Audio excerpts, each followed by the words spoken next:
Alors, salut les pyjamateux, salut les pyjamateuses. Aujourd'hui, un cours pour les terminales ESL, logarithme népérien et dérivés.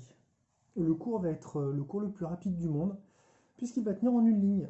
La propriété, c'est la fonction f de x égale ln de x est définie et dérivable sur 0 plus l'infini, et sa dérivée, c'est 1 sur x. Point final. Donc voilà, le cours le plus rapide et le plus concis du monde.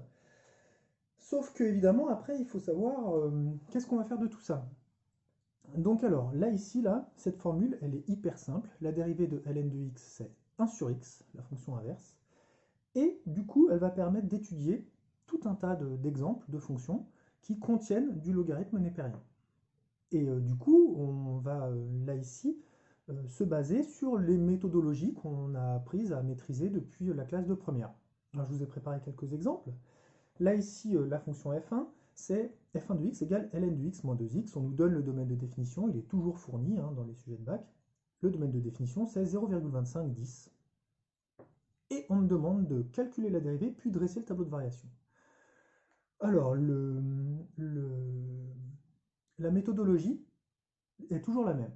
Comment est-ce qu'on fait pour calculer une dérivée? Eh bien, on doit d'abord essayer de voir quelle est la formule qui se cache derrière notre fonction. Quand vous avez ln de x moins 2x, la formule c'est du u plus v, c'est une addition. C'est une soustraction, mais soustraire c'est pareil que rajouter l'opposé, donc en fait c'est comme une addition. Qui est u? C'est ln de x, qui est v? C'est moins 2x. On additionne ln de x et moins 2x.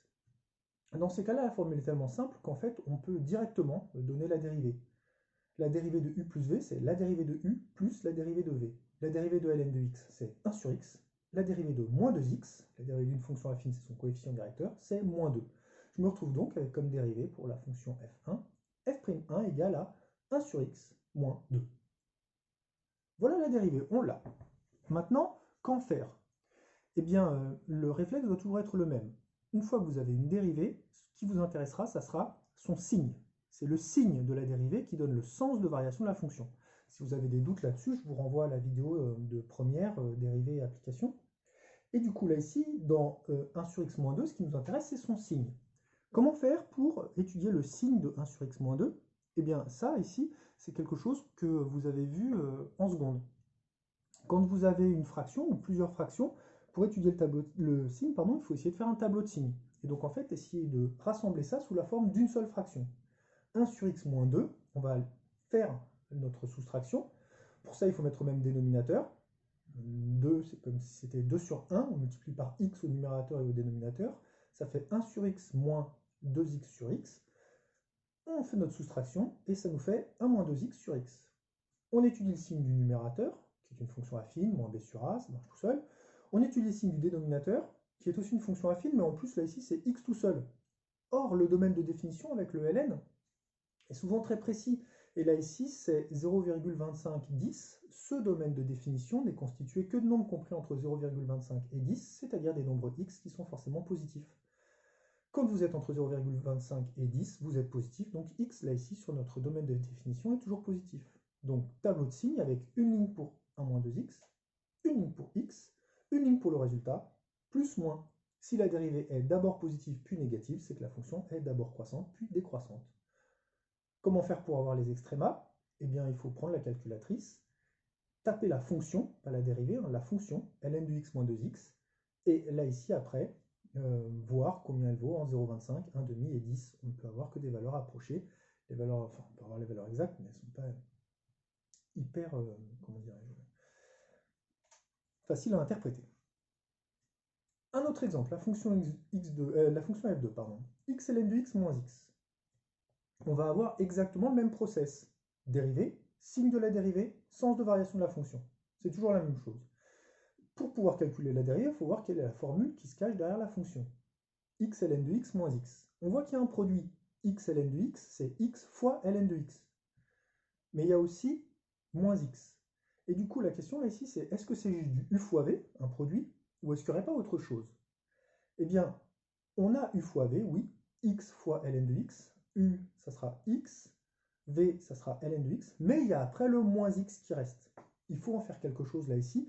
En fait, ma formule, c'est u fois v moins x, ou si vous préférez, u fois v plus w.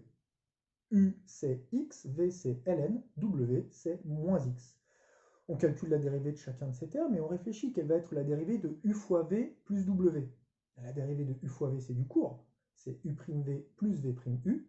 Là, ici, la dérivée de plus w, la dérivée d'un terme qui est rajouté comme ça dans une fonction, et bien là, ici, quand on dérive, il faut calculer la dérivée de ce terme et la rajouter aussi. Donc la dérivée de u fois v plus w, c'est u' v plus v' u pour la première partie, et après plus w', la dérivée de w.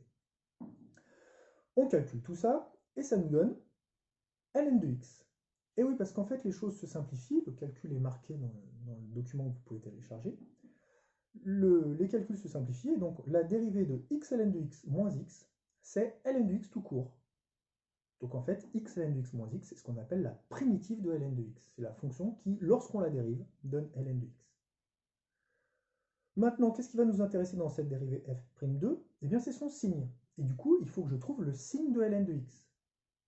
Quelle est la méthode pour ça? C'est pas delta, puisque c'est pas un polynôme du second degré. C'est pas moins b sur a, puisque ça n'est pas une fonction affine.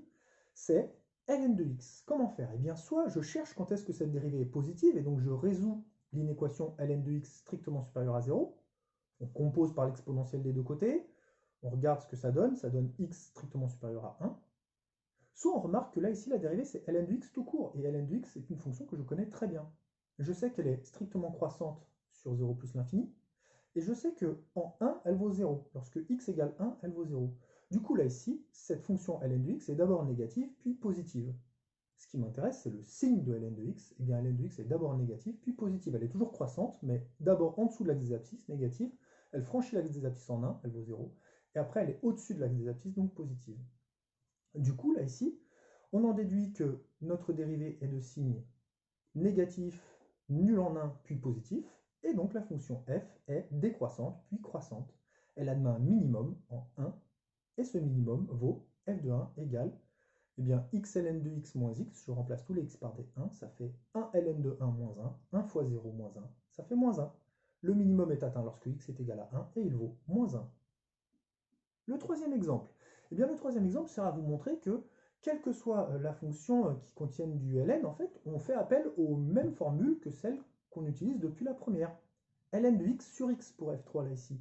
Quel est le modèle qui correspond à ln de x sur x? Eh bien, c'est u sur v. Et la dérivée de u sur v, c'est u'v moins v' sur v au carré. C'est ça qu'il va falloir utiliser. Maintenant, comment faire pour trouver le résultat? Eh bien, on dit qu'il y a la dérivée de u, on dit qu'il y a la dérivée de v, et en fait, il y a un moyen de vérifier si on se trompe ou pas. Le logiciel GeoGebra, qui est un logiciel libre, vous permet de voir si vous vous trompez ou pas. Je vais vous montrer comment on fait.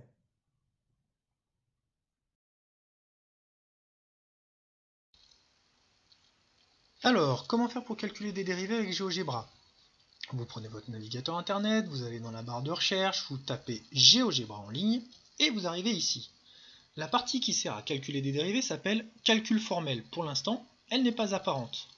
Là ici, vous voyez, elle reste disponible. Vous appuyez dessus, calcul formel, il va vous la faire apparaître au mieux, mais il va la faire apparaître en tout petit. Donc, on va virer les autres barres. Là ici, celle-là, c'est la zone de saisie. On la ferme. Là ici, celle-là, c'est la fenêtre graphique. On n'en a pas besoin. On va la fermer aussi. On veut que la zone de calcul formel avec x égale là ici. Là. Qu'est-ce qu'on veut? Eh bien, on veut que GeoGebra nous calcule les dérivées. Par exemple, dans l'exemple 1, on avait ln de x moins 2x. Eh bien, si je tape ln de x moins 2x et qu'ensuite j'appuie sur Entrée, GeoGebra va comprendre qu'il s'agit là ici d'une fonction. ln de x moins 2x, il va prendre un petit moment, mais il va l'intégrer et comprendre de qui est-ce qu'on parle. ln de x moins 2x, ça y est. Eh bien, en haut, j'ai une petite icône f'. J'ai réappuyé sur ce que je venais de taper, je clique sur f', et là ici GeoGebra me calcule la dérivée. Moins 2 plus 1 sur x, qui est exactement ce qu'on avait trouvé. Enfin, on avait trouvé 1 sur x moins 2, mais c'est pareil. Le deuxième exemple c'était x fois ln de x moins x. Je tape ça, j'appuie sur Entrée, et GeoGebra comprend que c'est x ln de x moins x. Mais si je veux calculer sa dérivée, je reviens dessus et j'appuie sur f'. Et GeoGebra ici, après un petit temps de calcul, va m'afficher, normalement, la dérivée.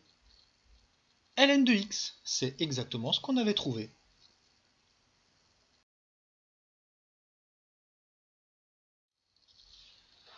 Alors, une fois qu'on a calculé nos dérivés, encore faut-il en trouver le signe. Là, ici, là, pour trouver le signe de moins 2 plus 1 sur x, la première dérivée, il faut chercher quand est-ce qu'elle est positive et quand est-ce qu'elle est négative. Voyons ça, moins 2 plus 1 sur x, quand est-ce qu'elle est plus grande que 0, positive. Là ici, GeoGebra ne comprend pas qu'on lui demande de trouver x, de résoudre l'inéquation. Il faut le lui expliquer. Il faut donc taper résoudre. Sinon, il ne sait pas quoi faire. Résoudre une équation ou une inéquation. Là ici, je tape résoudre. Ensuite, j'appuie sur ma formule. Moins 2 plus 1 sur x, il le recopie, plus grand que 0. Et il va me chercher quand est-ce que la dérivée est positive. Eh bien la dérivée est positive lorsque x est inférieur à 1,5. C'est exactement ce qu'on avait trouvé. Sur l'exemple 2, la dérivée c'était ln de x. Si je veux savoir quand est-ce que la dérivée est positive, je veux savoir quand est-ce que ln de x est plus grand que 0. Résoudre.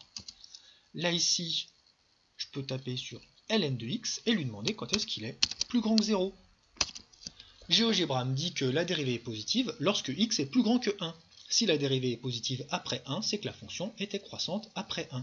C'est très exactement ce qu'on avait trouvé en résolvant notre inéquation.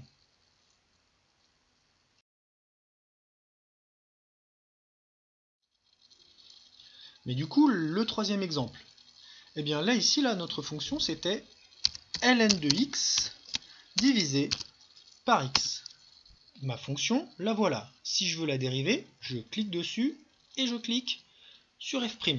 La dérivée de ln de x, c'est moins ln de x plus 1 sur x au carré. Évidemment, il va falloir le calculer, mais ça vous sert de vérification. Là, ici, c'est du u sur v. U, c'est ln de x, v, c'est x. Vous calculez u'v moins v'u sur v au carré, et ça doit vous donner ça, après simplification. Et si vous voulez voir quel est le signe de cette dérivée, eh bien, vous résolvez une inéquation qui consiste à rechercher quand est-ce que la dérivée est strictement positive. Vous tapez donc sur résoudre. Là, ici, vous cliquez sur la dérivée, et vous cherchez quand est-ce qu'elle est plus grande que 0. Et la réponse, c'est lorsque x est plus petit que e. Il faut que x soit compris entre 0 et e pour que cette dérivée soit strictement positive. Ça veut donc dire que notre fonction ln de x sur x est croissante lorsque x est plus petit que e. Elle sera décroissante ensuite. Du coup, la méthode, on tape la fonction, on clique dessus, on appuie sur f', et après on résout une inéquation où on cherche quand est-ce que la dérivée est strictement supérieure à 0. Si la dérivée est positive, c'est que la fonction est croissante. Et voilà.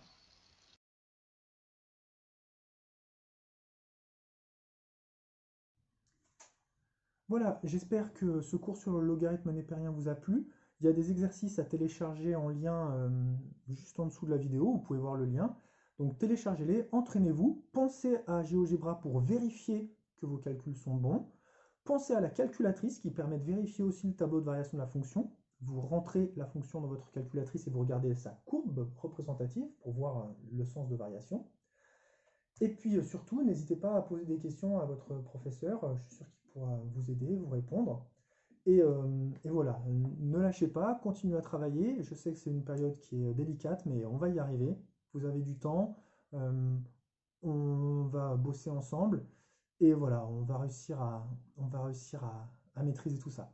Et surtout, le plus important à propos de tout ça, c'est tout ce que vous savez sur les dérivés, en fait, reste vrai. Quand une fonction dérivée est positive, la fonction f sera croissante. Quand une dérivée est négative, la fonction sera décroissante. Voilà. Allez, ne faites pas que des maths, pensez aussi à vous reposer, à prendre soin de vous. Téléphonez, téléphonez à des amis. S'il y a quelqu'un dont vous n'avez pas de nouvelles depuis longtemps, passez-lui un petit coup de fil. Prenez de ses nouvelles, c'est important de se serrer les coudes. Voilà. Allez, je vous souhaite une très très bonne journée. Faites des maths, mais pas que. Et puis, à bientôt.